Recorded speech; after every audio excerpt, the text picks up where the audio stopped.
It depends what you mean by evolution, but no, as far as the general theory of evolution goes, none of these bones you showed are proof. You believe, you imagine, you think, you hope, you dream that they're part of a population that evolved. Well, there's a whole population of hamsters in the world today, and they reproduce pretty quickly. I used to raise them. Do we see hamsters evolving into anything non-hamster? Of course not. Why not? They would reproduce in a much shorter generation time than humans or bacteria. Our bacteria, which have a really short generation time, is the population of bacteria changing to something non-bacteria? Well, we demonstrated clearly that Australopithecus evolved into modern humans by macro. Sure, we did. You didn't demonstrate anything in your mind. In your mind, you did. Do you accept macroevolution? No. What do you mean accept? You mean believe? You're using the wrong. I mean micro. Do you accept microevolution?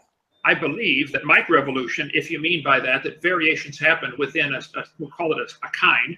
Sure, there are big dogs, little dogs. There are.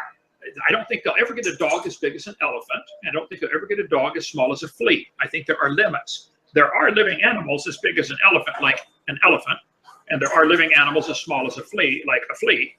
But the dog population varies within certain definite limits. The human population varies within definite limits. There are some pretty short humans, microcephaly, people down to 2.5 feet tall, I believe. Do you think you'll ever get a human that's 1 inch tall? There are animals that are 1 inch tall. Why don't we get humans? Will you ever get a human as big as an elephant? Are there any limits to this variation within the human population? Of course there are. There are limits with every population. The Bible says 10 times in the first chapter that they will always bring forth after their kind. Now, whether kind is identical to species, family, genus, or whatever at different levels, I don't know. Carolus Linnaeus made up our current classification system, and it may or may not match the biblical definition of kind. But most 5-year-olds know that a dog, a wolf, a coyote are the same kind of animal, and a dog and a banana and a dog and a giraffe are not the same kind. I think we can demonstrate that in observable science, all animals produce after their kind. Of course they do. Well, then every time you say that, you're validating Darwin's theory of evolution.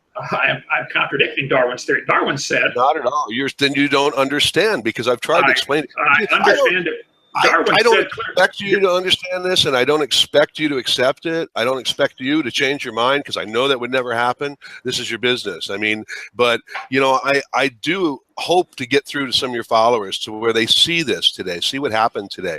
And I've explained to you over and over that every species will reproduce the same species. That is what's predicted, but populations change over time. And you keep coming back with, we never see anything give birth to something else. We never see a dog give birth to it. I mean, I keep correcting you, and it just doesn't sink in. It sinks in fine. You're not correcting me at all. You're going off track.